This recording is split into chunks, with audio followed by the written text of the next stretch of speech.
Sag, what's up? Come into my office. Let's talk. Let's see what messages come through for this week for you.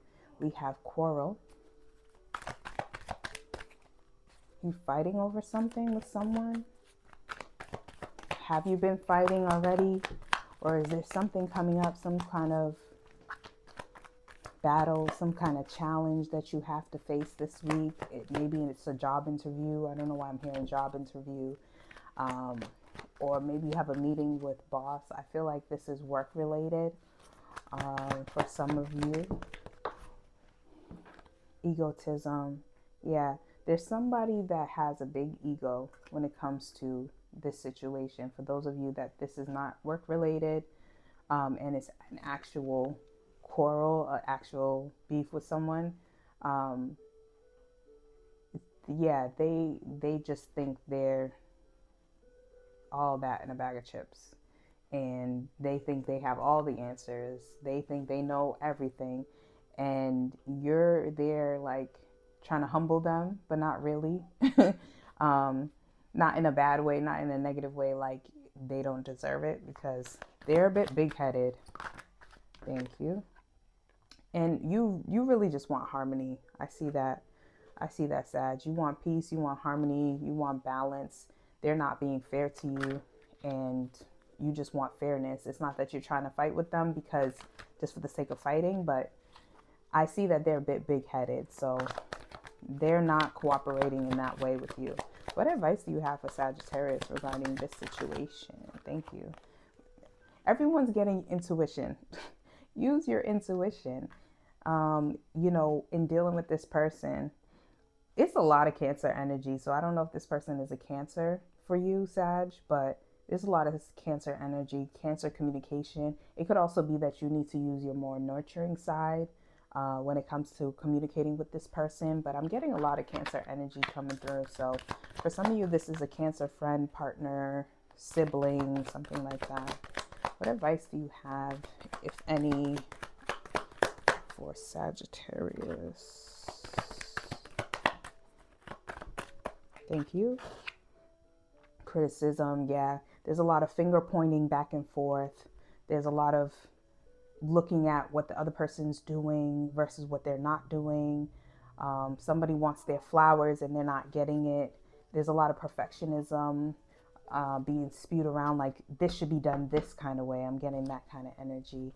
And there needs to be a bit of a release, right? Spirit, what advice do you have to release? You need to take a trip. You need to isolate yourself a bit. There's authority, publicity, but I feel like it's saying, Spirit's saying, like, you need a break. You need a vacation, honey. Honey, you need a vacation from your daily frustrations. So let's see what numerology has to say. What messages do you have for our Sag? What messages do you have? What messages do you have for Sag? Oh, self-discipline. So even though there's a lot of back and forth, control your mouth, control your tongue. Don't get on their level. Don't be as big-headed, rude as them. It's not going to do you any good. It's not to bring down your own character. Any other advice? Thank you. Happy ending. Y'all going to work it out. Okay, Sag, y'all going to work it out. It's a rough patch, you and this person having this at this time, but y'all going to work it out. Y'all going to be friends. Y'all going to be good. All right, let's see what other energies are coming through. I'm going to read this one. And I don't know if this is pronounced gnosis or gnosis. The G is silent. Yeah. I'll look it up later, the pronunciation. I'm not too pressed. As long as you get the message, right? I'm not perfect. I'm not perfect. And I don't pretend to be, and I don't try to be. Anyways, this is innermost knowing. And true knowledge is not found in facts and figures, in scholarly books on library shelves. Rather, gnosis points to the deep and timeless archetypal wisdom that rises from the felt experience of having touched the unknown with every one of the senses. Ooh, I'm seeing like international travel. I'm seeing like going places you never been before, like even in your own city, your own town, like, and that being very satisfactory for you, Sag. Those who are drawn to gnosis find themselves in esoteric studies, likely involving mysticism, alchemy, healing, or perhaps science. Knowing is their calling. Not knowing is their job description. No matter how far the alchemist takes their studies, they come to the ultimate conclusion that facts slip towards mystery, and soon the mystery results in facts.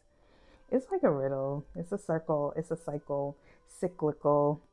Once you experience it, you are forever changed and become the guardian of gnosis. The eternal mystery is calling you. Study your passion in the deepest way available to you. This is about contemplating the mystery and unanswerable questions. I feel like this for you is about exploring the unknown, those unknown places. Like it says, knowing is your calling, not knowing is the job description. So you go into it not knowing, you go into these places not knowing, and then you figure it out. Explore. That's going to be real soothing to you. And like I said, doesn't have to be international, but although I do feel for some of you it is an international trip, a long vacation. Let's see, this card relates to the riddle and the shapeshifter. All concern themselves with revealing mythic's truth. Yeah. Those who say they know don't. Those who say they don't know That's when you're leaning into your intuition. Okay, you already have the answers, and even though you don't know it, like it said, those who say they know don't. Those who say they don't know. All right, that's your read, Sag. I'll see you next time.